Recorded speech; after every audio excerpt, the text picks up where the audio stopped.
Welcome to the Legacy Leaders Podcast. Are you doing the best for your client to help them create their legacy? Are you creating a plan that goes far beyond finances to help people ensure that it becomes the driving force behind all decisions? On this podcast, hosts Katie Beth Hand and Stan Miller will help you with growing your practice and your clients' peace of mind. Together, they bring the best and brightest minds to share with you how to help your clients develop their best legacy. And now, here are your hosts, Katie Beth and Stan. Welcome back to the Legacy Leaders Podcast with your hosts, Stan Miller and Katie Beth Hand. Our guest today is real estate entrepreneur and host of the Art and Science of Real Estate Negotiation podcast, Tom Zeeb. Tom, thank you so much for joining us. My pleasure. Thanks for having me. Absolutely. So we have a lot to talk about today. Stan and I each have more questions than we'll be able to get to, so we're going to dive right in. But before we jump in with all of our questions, I was wondering if you would give our listeners who may not have heard about what you're doing, can you tell them a little bit about your background and what kind of change? I know you had a big life event. If you could talk about that, and then what led you to do what it is that you're doing right now? The main thing that got me going was a pursuit of freedom. I wanted to be, I didn't like working for other people. And I realized I wasn't that great as an employee. And well, I don't know, they thought I was a great employee. I didn't like the lifestyle of having to work for somebody else and having to wake up to an alarm clock and rush out to an office and sit there all day and take orders. And that was driving me crazy. At the same time, I was digging a giant financial hole of debt. And I had sunk $113,000 into the hole from just reckless and horrendous spending and college debt and everything else, which just piled up. So I did the only logical thing. I escaped. I went on a big giant vacation and spent more money I didn't have. And I went with a bunch of my buddies. We went to the far-flung corners of the world. We went to India and went whitewater rafting in the Ganges River. And there was one problem. I couldn't quite manage to stay on the raft when we went through a really big, turbulent class 5 rapid. And I went off and I went under the water and I was sucked down for a while. I don't know. I mean, it felt like ages. Who knows? Probably only a couple minutes, but I mean, it's a long time to go without any air. And I found myself getting angry. This was the big life event that changed me then, was because suddenly I said, all I've done is go into debt. I don't have a plan out of this. I have no idea what I'm going to do. How am I ever going to get out of this debt? Doing something legal, at least. How am I going to get out of it? And I made a decision that I wanted to change and finally become who I knew I could be. There was just one small problem. I had no idea what that meant. I had no idea what I was going to do or how or what. And I obviously came out of the water and I got back home and I found myself still absolutely stuck in the job. It wasn't like I could quit. There's too much debt. And so it wasn't until a friend of mine handed me a copy of Robert Kiyosaki's Rich Dad, Poor Dad, probably a book many of us have read. And it brought me right back to that moment. And I said, but now I had a way out. It was, invest in real estate. So knowing no more than that, I became a real estate investor and made a ton of mistakes. I almost lost my shirt in that. But eventually, this was 2001, so it's been a while. Eventually, I came out breathing again, and I'm happy. That is quite a story. Okay, so you mentioned it a second ago. Tell our listeners one of the mistakes that you made early on in real estate investing, and then kind of what was your takeaway from that? What did you learn from that? Diving into something that you have no clue, that is maybe a little problematic. You should study, learn the basics of what you want to do first, understand what your way out is going to be. And the number one problem I made was, since the only thing I knew was, hey, I'm supposed to start cash flowing real estate, I went and bought a 6-unit building as my very first deal. And I had no idea what to do with it. And I bought that 6-unit building thinking that the $800 a month positive cash flow was going to solve my problem.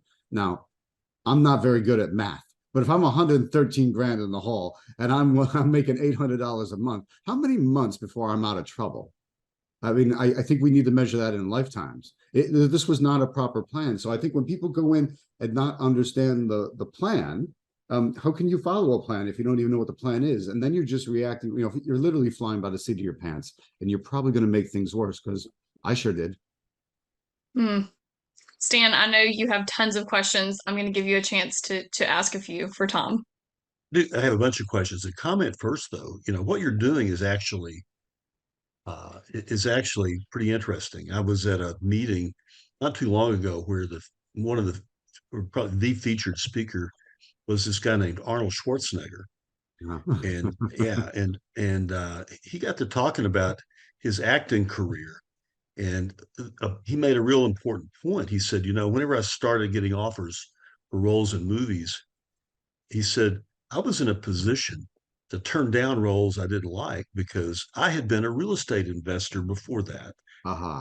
And he had acquired enough real estate that he had enough passive income from his real estate, or I guess quasi passive income, that he didn't actually have to take that acting offer. And so he was able to turn down jobs that acting jobs that he didn't want, and really cherry pick the best opportunities. So your point about freedom, is really, really, really powerful. And I haven't, I think I remember reading somewhere, and I can't cite the number today, but I think if you look at like the 1,000 wealthiest families in America, a huge percentage of that wealth was generated by real estate investments.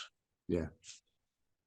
I'd realized the same thing. And I said, that's why I want to get into it. So I got into it. Once I figured out a better way, I accidentally flipped a property. I say accidentally because I was planning on fixing it up and rehabbing it.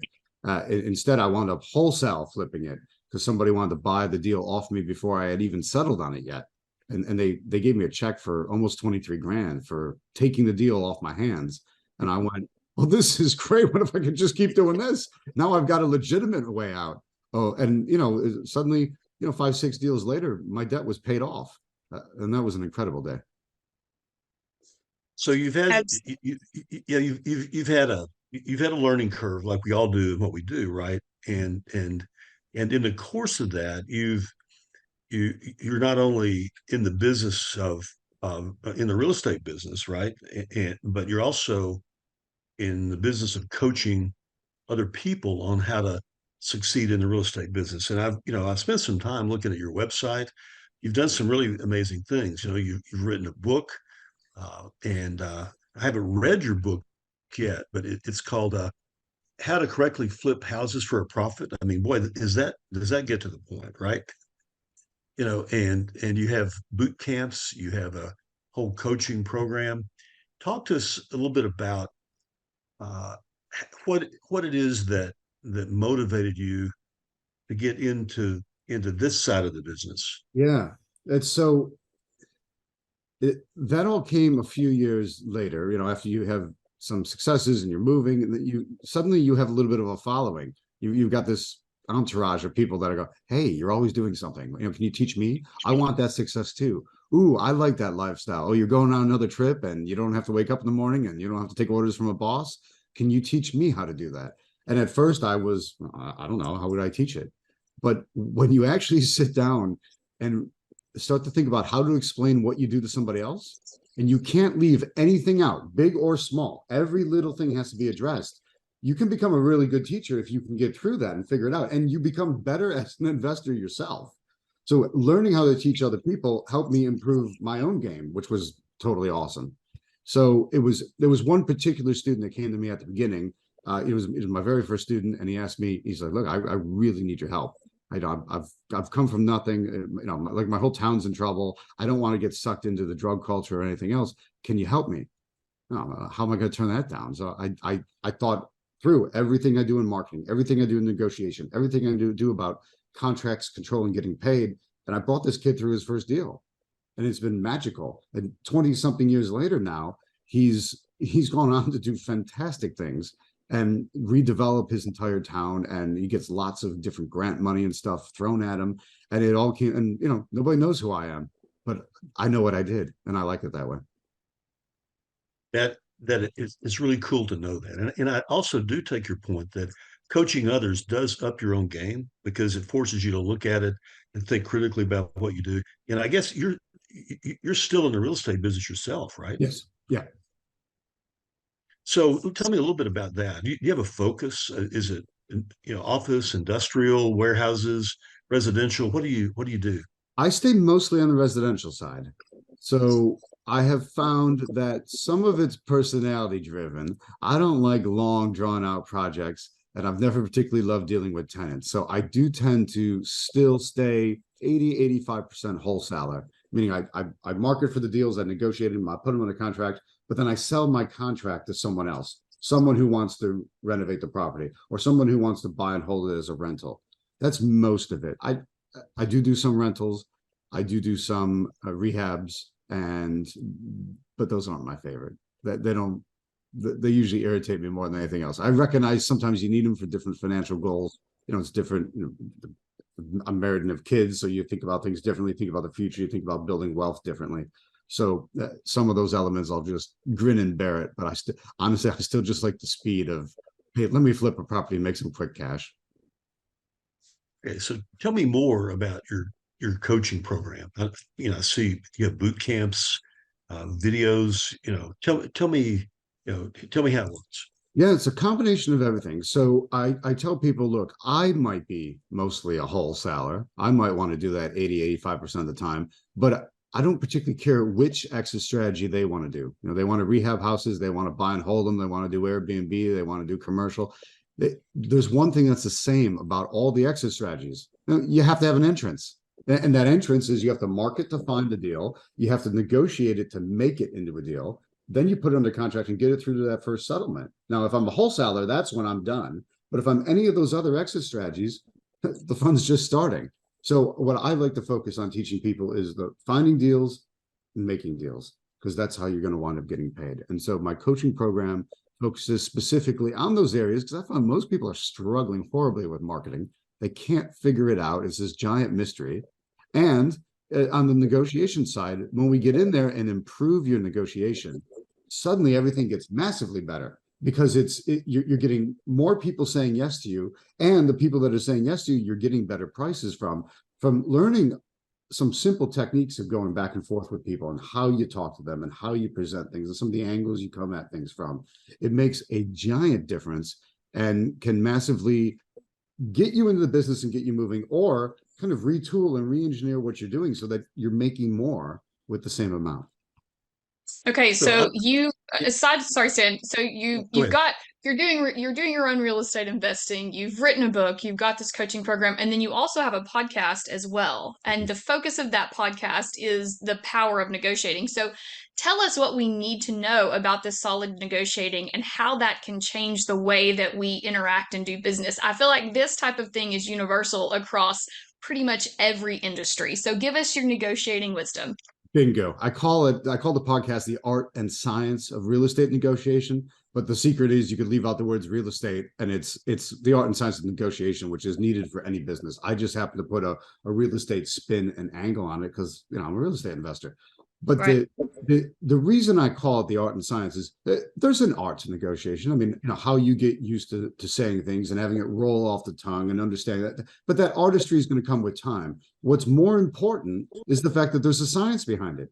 Just using some of the techniques I put in the play will engender certain responses in people. And those responses are very predictable. And if you know that, if you know you're putting downward pressure on a price from a simple technique, then just use the simple technique. I think I should probably give you guys an example. So that would be great. We would love that. Katie Beth, say a number. 100,000. Ooh, 100,000? Yeah. Do you want a number like between 1 and 10, Tom? You got to put. We're talking about real estate. That'd be low end for. Said 100,000. That's fine. When I flinch like that, and now you're starting to debate, was it the right number range or not? How did you feel about your number? I felt like I'd done something, like I was wrong. You were wrong. Must not be the right number. Except, wait a minute.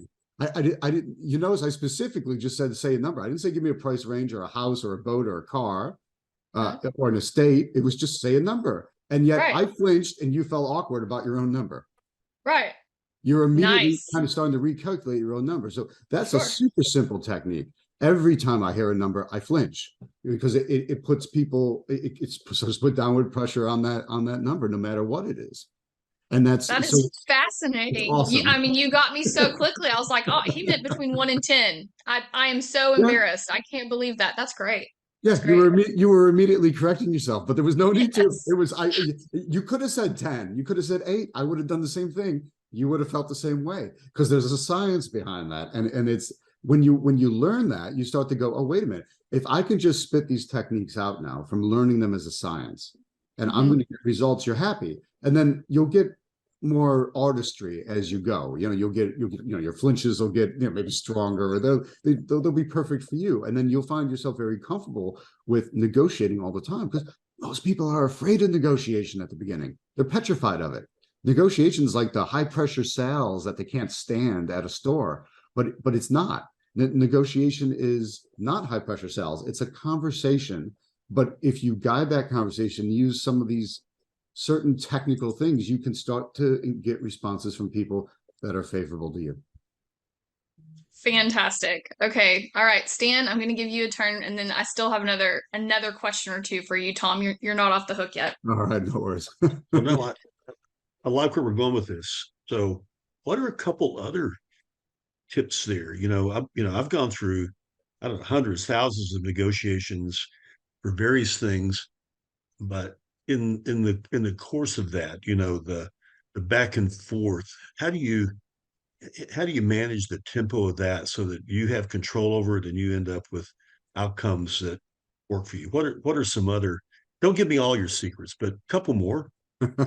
I've got 52 core principles that I use, so that would take a while to get through them all. Okay. But flinching is probably my all-time favorite. Let me give you another one. It's called bracketing. So, Stan, where do we tend to meet? Where do people meet? We meet in the middle. We meet in the middle, of course. Yeah, we all know that. Just seems fair. Meet in the middle. Great.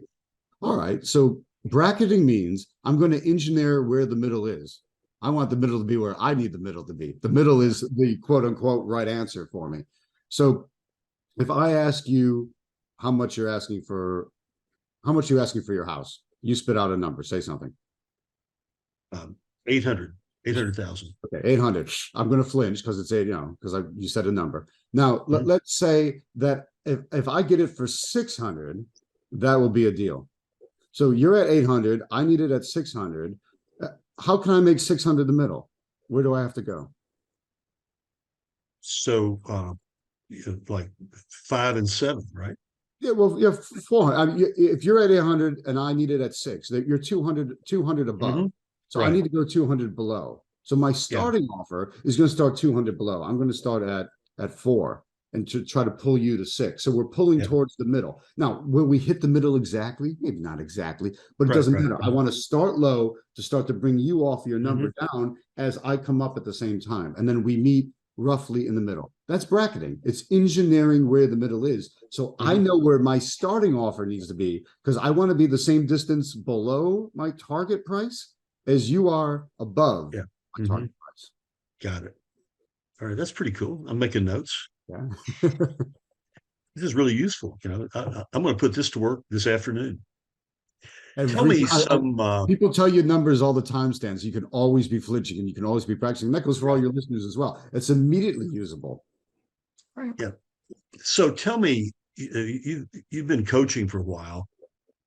You're bound to have a few success stories out there. Now, you just shared one with us, but I'm sure you have some others without revealing names. Just people that that you've coached who are now, I guess, in the Caribbean sailing.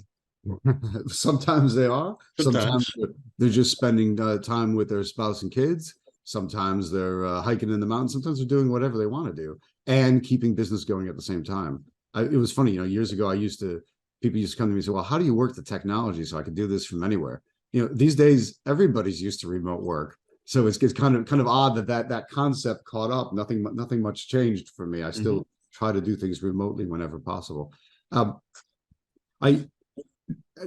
Even if I reveal some names, I mean, my podcast goes through a lot of success stories, and when we dig deep, we spend 45 minutes to an hour talking to people about, what was it? And I like to tease out and pull the details of their deals. I've had some great ones lately. A fellow named Roger I met him in January in Minnesota, got him moving. He joined the program, dug his teeth in, really just said, all right, I'm going to learn this. I'm going to figure out what's happening. I'm going to get my marketing out there. And he starts driving for deals. using a particular app software that we use to assist with that, and is sending postcards to these properties. He's receiving phone calls back. One of them starts to turn into something, and it's a fellow that says, "Look, yeah, I'm getting older. I can't handle the house anymore. I got to move somewhere else. I got to move somewhere further south, and I want to get out, but the house is a mess. And most agents don't want to deal with me because the house is a mess." Well, that's perfect for an investor like us, because I don't care. I prefer the house to be a mess, because we're going to fix it up anyway. So I don't need it to be all nice inside. I want it to be pretty awful. And he put that deal together, and about a month and a half later, had a $17,000 wholesale fee from assigning the contract to somebody else. So you come out of the gate that strong, you start to think, oh, that's a nice chunk of a salary. How many of those do you need to do a year before you don't need that sense of security from a job, even if it's not real security? And so there's a lot of things like that is what I help people with, is getting them through, no matter where you're at. Sometimes I have older people, and they're like, hey, I'm within a few years of retirement, or I've just retired, and now they're looking for a second half of life career. And they can approach real estate in a different way as well, because there's not the desperation for a deal, but they want to build it up so they've got a nice stable income over time as well. It's a difficult thing to do what you do, to just kind of completely jump careers and switch and all of that. It's a big, you had a life-altering event that really pushed you into realizing, I've got to make this move. But for our listeners, what would you say your best tips and advice are on how to beat that fear that comes with getting started with something like this? You got to sit there and look in the mirror. Are you happy? Are you miserable at this? What, because so are you more miserable? Is the misery stronger than the fear? Because there's a certain point where, look, you're going to have a fear. Everyone's got a fear of the unknown. But if you're miserable at it, or you're not happy, there's something better on the other side, then you've got to want that enough to face the fear. And there's going to be a certain point where you got to dip the toe in the water and then start moving. And a lot of people are planning the plan, and maybe someday plan to do something, and then nothing ever gets done. There's a certain point where you got to say, I'm going to move ahead on this and at least give it a shot. And sometimes it's a matter of, hey, if I don't do it now, when will I? Right? Depending on someone's age, you might go, this is my last chance to do something big. And I would rather try and fail than not have tried and sit there and wonder what might have been. But that's just me. But I'm imagining there's a lot of people out there like that. So I would tell them, hey, try. Worst comes to worst, you fail. When you fail, you'll reconfigure and rethink what you're doing, kind of try to retool and re-engineer, and you'll try again, because you kind of frustrated that you failed. Where if you never take the leap, you're just sitting on the sidelines, hoping and dreaming. It's some sort of nice, happy daydream about what might have been, but you'll never know. I'd rather know. I love that. I love that. All right, Stan, we might have time for maybe one more question. Tell us about your software. I see that you've developed a software product that allows people to, quickly analyze a real estate transaction in a really professional way. Yeah, it's not my software. I can't take credit for it. It's software I use, software I promote, but I didn't design or develop it. I just love using it. I use a software called Deal Machine, and it's an app for the phone that I can drive around and instantly be getting the tax record information and other data about a property. I can say that I like this property, I want to follow up on it, so I add it to a list. I can also take my phone, take a picture of the property, and immediately mail a postcard to that property with a picture that I just took on it. Now, do you think that gets thrown out in the trash? Or do you think people look at a picture of their own property? No, I can tell you it doesn't, Tom, because that actually happened to me That a few happened to weeks you. ago. I got a letter in the mail from a local realtor, and it had a picture of our house on the front. So Yeah. when I opened it, instead of tossing it, I was like, wow, they really mean it when they say they want to buy our house. It was very much an attention grabber. Interesting. It makes a difference. So I use that. Didn't develop it. A great team over at Deal Machine developed it and maintain it, and I'm just a happy user. Love that. I love that. Okay, Tom, So, is there any? Oh, sorry. Go ahead, Stan. well, I was going to say what you were about to say, which is I think we're running out of time here, and I want to make sure that that we've asked all the right questions, and if we haven't, what other parting comments do you have that you'd like to offer our listeners? I would say practice. I talked about two negotiation tips of clinching and bracketing. Practice them. They don't cost you anything to use, right?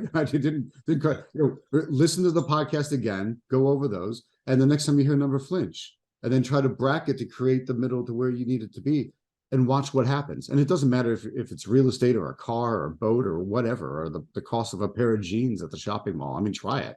You might be surprised what happens, and then maybe you'll get hooked on negotiation.